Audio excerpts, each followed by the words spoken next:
Hello my dear friends, you're in the Military Summary channel, and today we will discuss the situation in Ukraine on the 10th of February of 2025. Today we have a lots of very interesting updates, so let's start. And first we're going to talk about the Sudzha direction.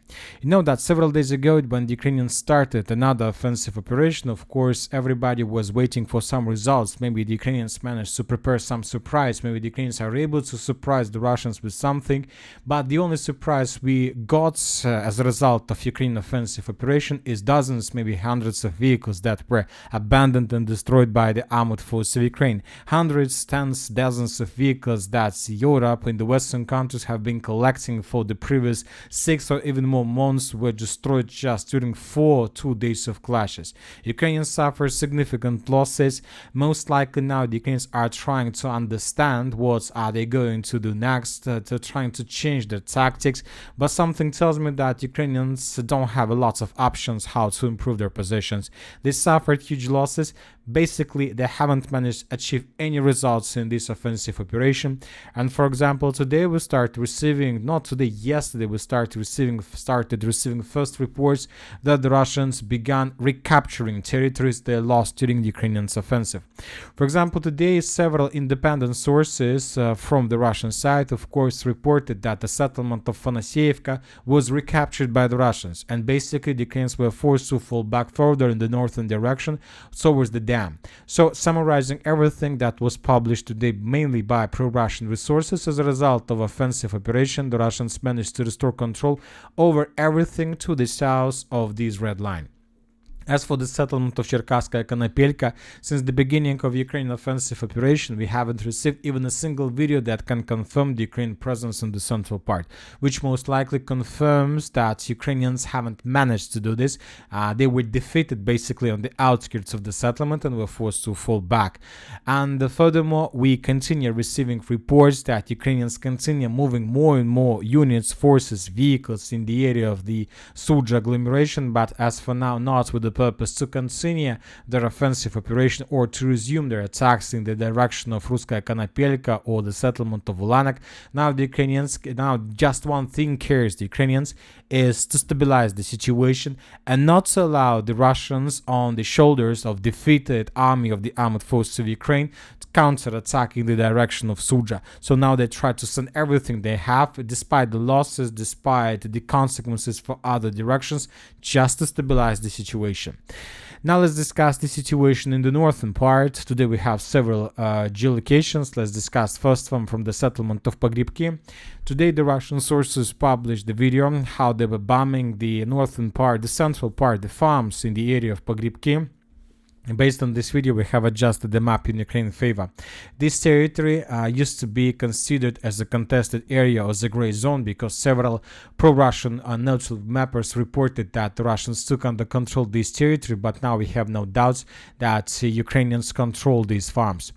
Now let's discuss the area to the west of Malaya Loknya, and probably this is the only area where the Ukrainians managed to advance at least a little bit. You know that according to pro-Ukrainian sources, the Ukrainians at the same time when the Ukrainians were attacking in the direction of Ulanek, at the same time the Ukrainians made several counterattacks in the area of Kruglinka.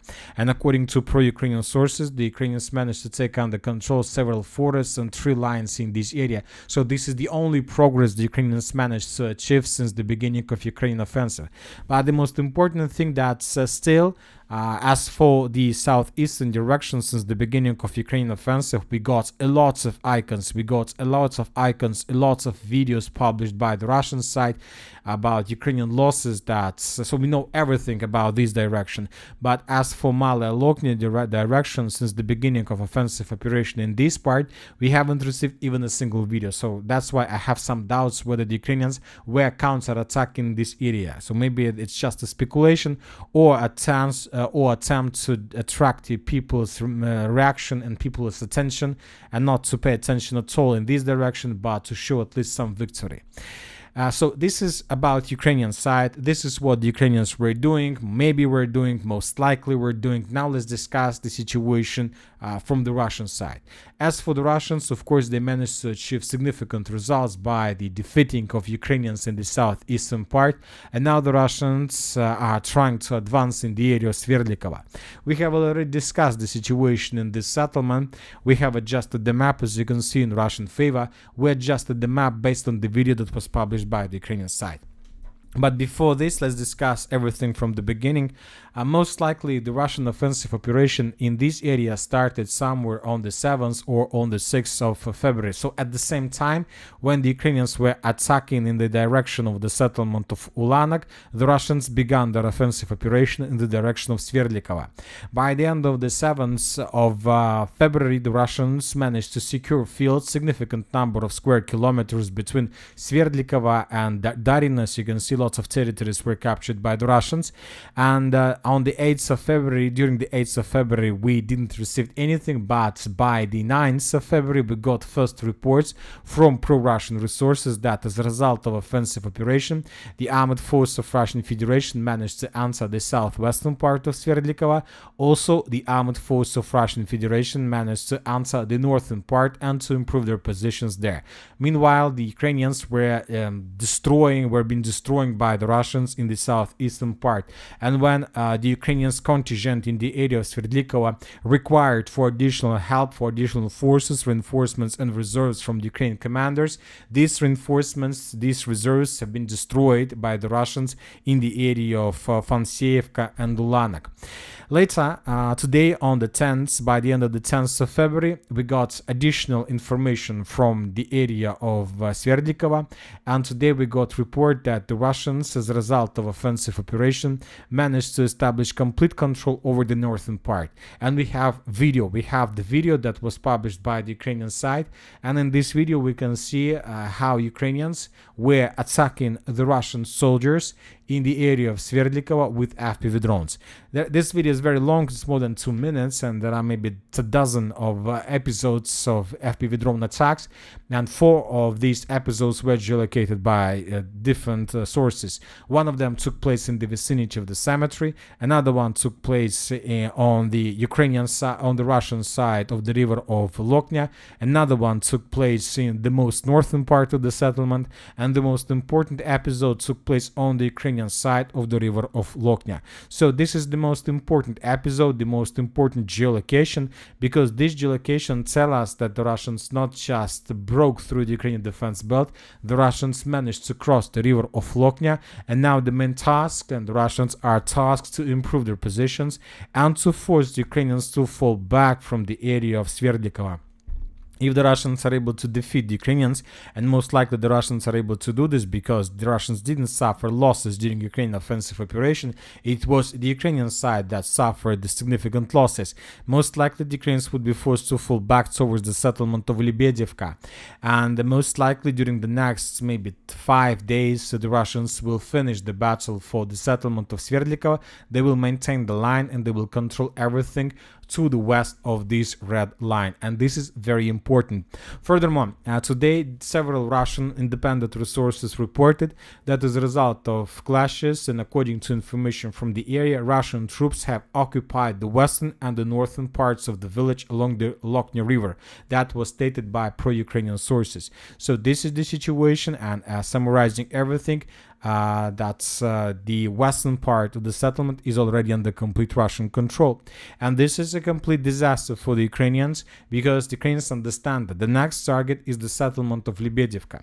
Lebedevka is also a very important settlement, but this is not already the end, it's just the beginning of the end, because obviously when the Russians finish the battle for the settlement of Lebedevka, and when the Russians are able to connect the settlements of Nikolsky and Sverdlikovo and Lebedevka in one single front line, then this is going to be the beginning or the complete part of a disaster by the name of Sudzha offensive operation carried out by the Ukrainian side.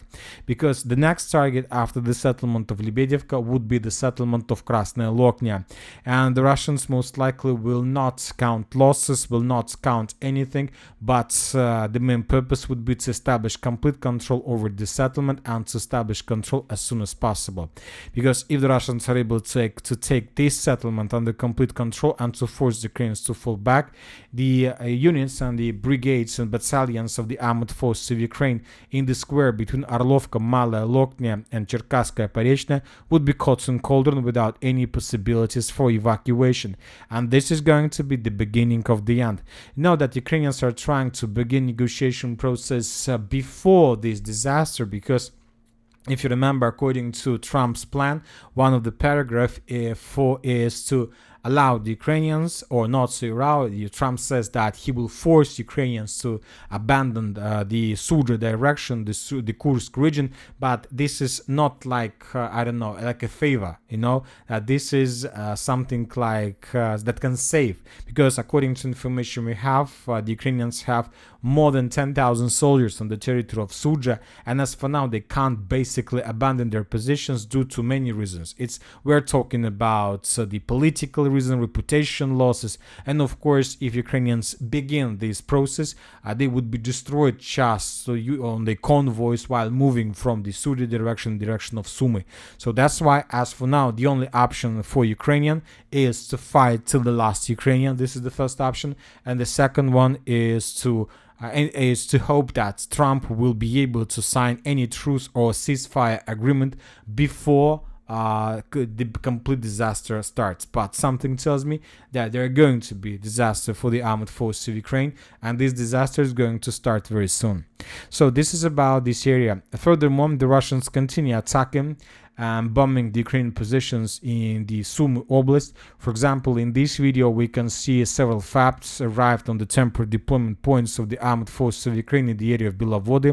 Also, we have another video. In this video we can see Russian FPV drone that attacked some equipment, communication equipment in the area of Yunakivka. Maybe this is something like electronic warfare equipment or something like this. Furthermore, according to information we have, during the previous 24 hours there were several more Iskander strikes on the city of Sumy itself. As for geolocations and videos, we have just one video, and in this video we can see the consequences of Russian Geran drone attack. The Ukrainians are saying that as a result of attack, several military vehicles were damaged and destroyed.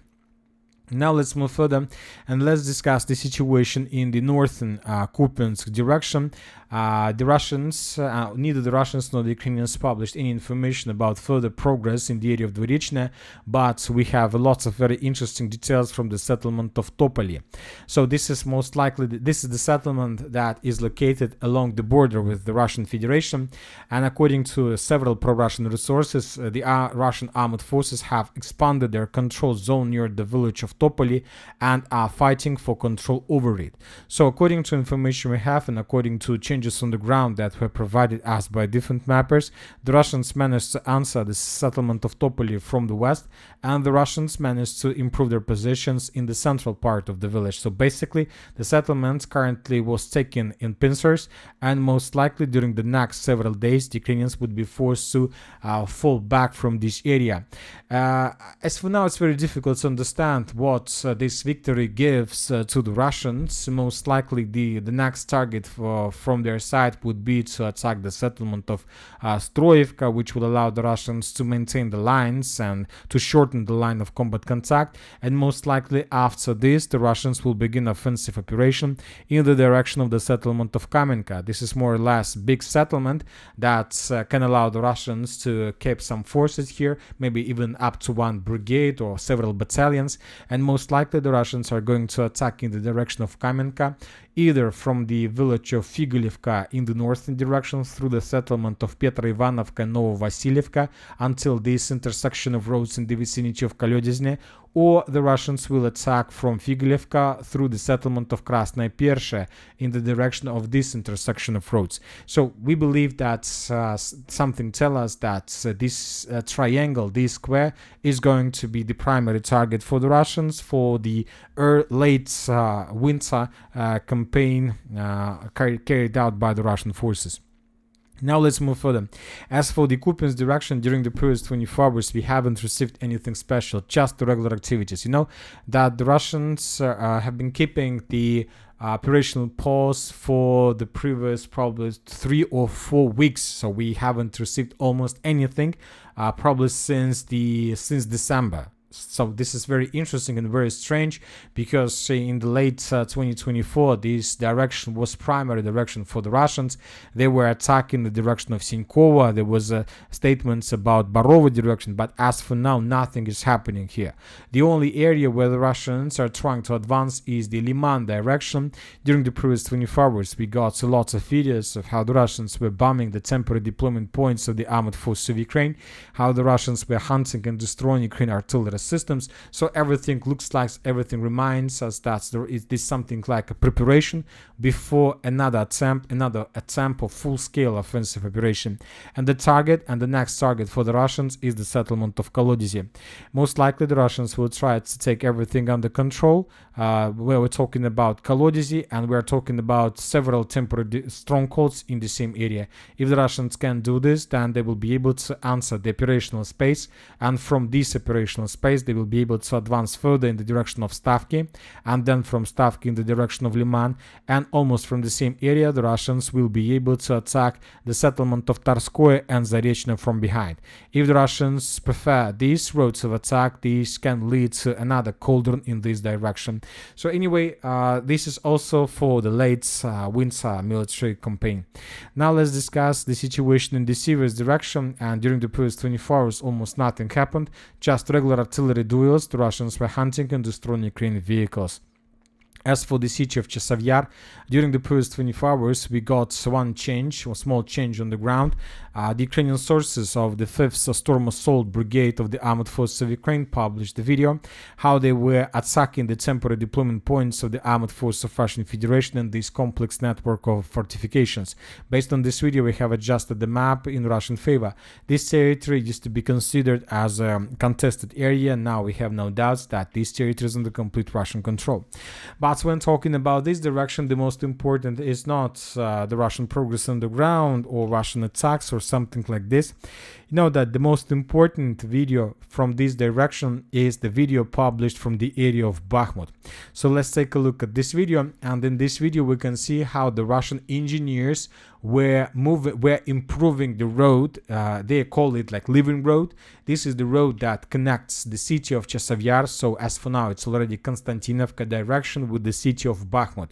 This is most likely N32 road or 0506 road, and in this video we can see how the Russians were adding additional defense along the road, and this defense, main purpose of this defense is to protect Russian vehicles, tanks from Ukrainian FPV drones. So you see, and this is very interesting because, of course, in 2022 and 2023, we got several videos and several interesting materials published by Russian sources that they were thinking about this, how to improve logistic roads, how to reduce losses from Ukrainian FPV drone attacks.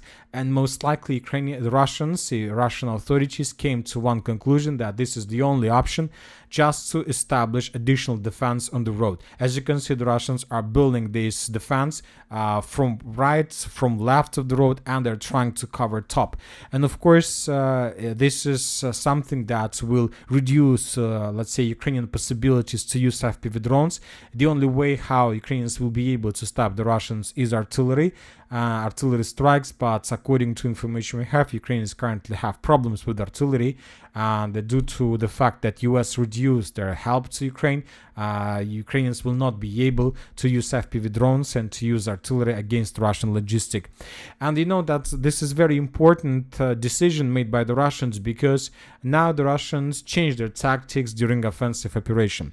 When talking about 2022 or 2023 or even early 2024, the Russians were trying to advance using broad frontline attack when the entire front line was moving very slowly, step by step, but was moving. And just in the second part of 2024, the Russians start using breakthrough tactics. What does it mean? Breakthrough tactics is the situation when you use a very short, let's say, salient to attack. You are getting deeper and deeper inside of Ukrainian territories. So when you have the width of your frontline attack just several kilometers, but the depth of your attack maybe can be up to 10 kilometers. And for example, we can discuss the situation on the example of the Pokrovsk direction. So let's say if the Russians begin their offensive operation like this right now, and if the Russians even manage to establish complete control over the settlement of Sergeyevka, basically this offensive and this foothold would cost the Russians significant price. They would lost significant number of soldiers and vehicles just to control these territories, just during logistic process, because this is something like artillery pocket that Ukrainians can destroy everything, vehicles, everything just with FPV drones. And for example, if the Russians want to advance like this, first of all, they need to think about logistic, and they need to protect their roads from FPV drones. There are several solutions to do this. First solution is to use electronic warfare equipment, but according to information we have, the Ukrainians began using fiber optic drones as well, and several independent sources from the Russian side confirm this information, which means that electronic warfare is nothing. It's not a solution right now against FPV drones, and the only solution against FPV drones is to protect the roads with technology like this. It's not like technology, it's not something like AI, it's very old technology, but this is the only solution. And if you want to attack and if you want to make breakthroughs, you need to think about your logistic, and you need to think how to protect this. So the Russians began this process, and this is very important. Now it's very interesting to understand. So, and based on this, once again, we see that now the Russians are trying to improve their logistic around Konstantinovka, because this is going to be a full-scale offensive operation, most likely from 3 directions. The Russians are going to attack in this area from the city of Chasiv Yar. The Russians are going to attack this city from the area of Toretsk, and the Russians will try to attack along N32 road. And so that's why the Russians understand that they will suffer huge losses during these attacks, because Ukrainians will try to do everything they can to destroy the Russian units, and one of the way how to reduce losses is to establish these roads and these protection, additional protection. Now let's move further. According to pro-Ukrainian sources, the Ukrainians during the previous 24 hours managed to restore control over the settlement by the name of Adiane Druge. This territory was considered by us as a contested area. Now we see that, by the way, these changes were made by Deep State, and now they return map back in Ukraine favor. So we also return back as Ukraine favor, because we didn't have video that confirmed Russian progress, and now we don't have video that confirm Ukraine progress. So there is like situation, maybe there were no attacks at all. So we have adjusted the map back. As for the Pokrovsk direction, the Ukrainians continue their counter-attacks in the area of Kotlina. The Ukrainians continue their counter-attacks in the area of Pishane. The situation here is very difficult because the Russians stopped their offensive, and furthermore, according to information we have, according to pro-Ukrainian sources, as a result of offensive operation, the Ukrainians managed to establish complete control over the western part of the settlement by the name of Dachinske.